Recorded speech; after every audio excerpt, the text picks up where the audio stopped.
sauc Katrīna Liepa. Es esmu kostīmu māksliniece, stiliste. Šī profesijā strādāju apmēram 16 gadus. Mans darbs iedalās 3–4 etapos. Pirmais etaps ir izpētīt attiecīgā projekta scenāriju, vai kas tas būtu, ja tas ir mūsdienu, tad izpētīt, kas tieši man tur ir vajadzīgs, kā tas izskatīsies. Ja tas ir vēsturisks, tad ir jāatgriežas vēsturē, jāizpēta vēstures materiāli, kā tie tērpi izskatīsies. Tas būtu tas pirmais process. Otrais process tad būtu jau konkrētu tērpu atlasīšana. Trešais process tad ir tā filmēšana, viss tas. Un ceturtais ir atkal atdošana atpakaļ piederībām, visus tos tērpus un lietas.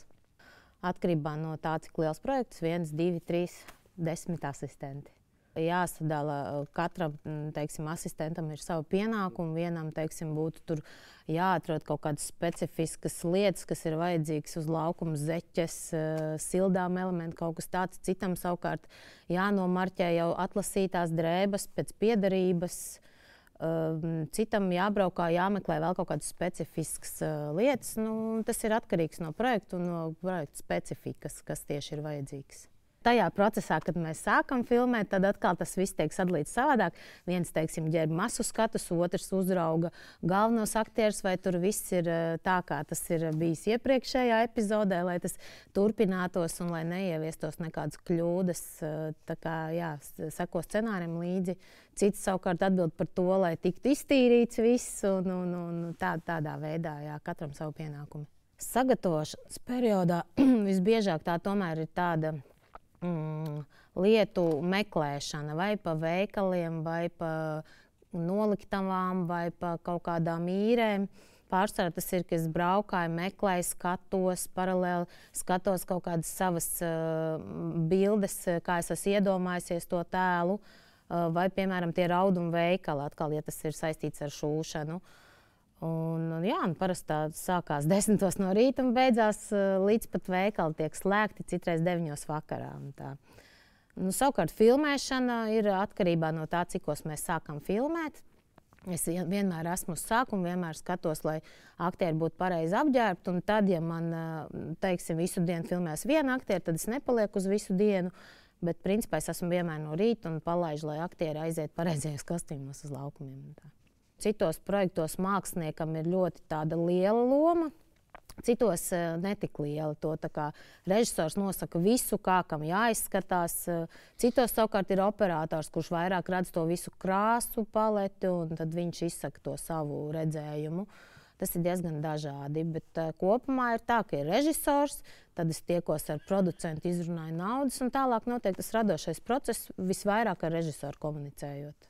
Vistuvākie, protams, ir grimētāji. Ar tiem mums ir roku rokā. Mēs ejam, veidojam tādu vienu kopīgu tēlu. Mēs bieži vien aprunājamies. Viņi man prasa, ko es vilkšu, es prasu, kā tu domā, tur matus, vistuvākie viņi. Un citreiz arī mākslas departaments, jo tur mums ir atkal ar rekvizītoriem bieži vien sanāk strīdi par to, kurš tad ir mans darbs, kurš ir viņu darbs. Tur atkal tā, bet arī kolēģi, mīļi kolēģi visi ir.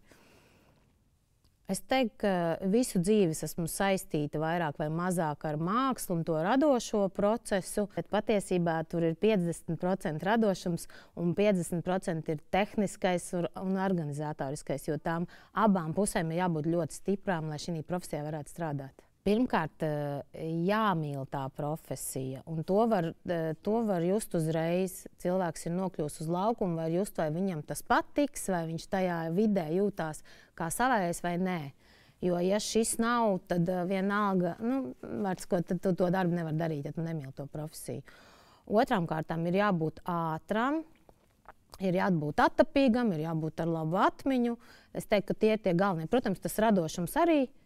Bet izglītība, es teiktu, ka nav tas svarīgākais faktors šī ziņā.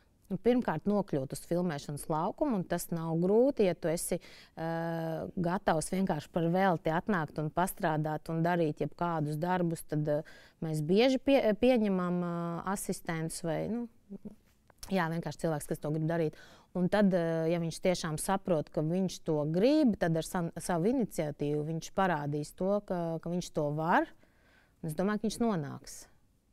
Tikai jautājums, vai kurā no tām pozīcijām viņš būs, ja viņam būs tas radošais un viss tā organizatoriskā lieta un arī tā spēja aizstāvēt to savu viedokli un izteikt to savu ideju, viņš nonāks līdz kostīmu māksliniekam. Savukārt, ja viņš uz to netieksies un viņam ir tā vēlme būt par asistentu, tā ir ļoti laba profesija. Dažbrīd ir 3-4 projekti vienlaicīgi un zvana vēl un meklē vēl palīdzību, un dažbrīd ir tādi klusāki brīži.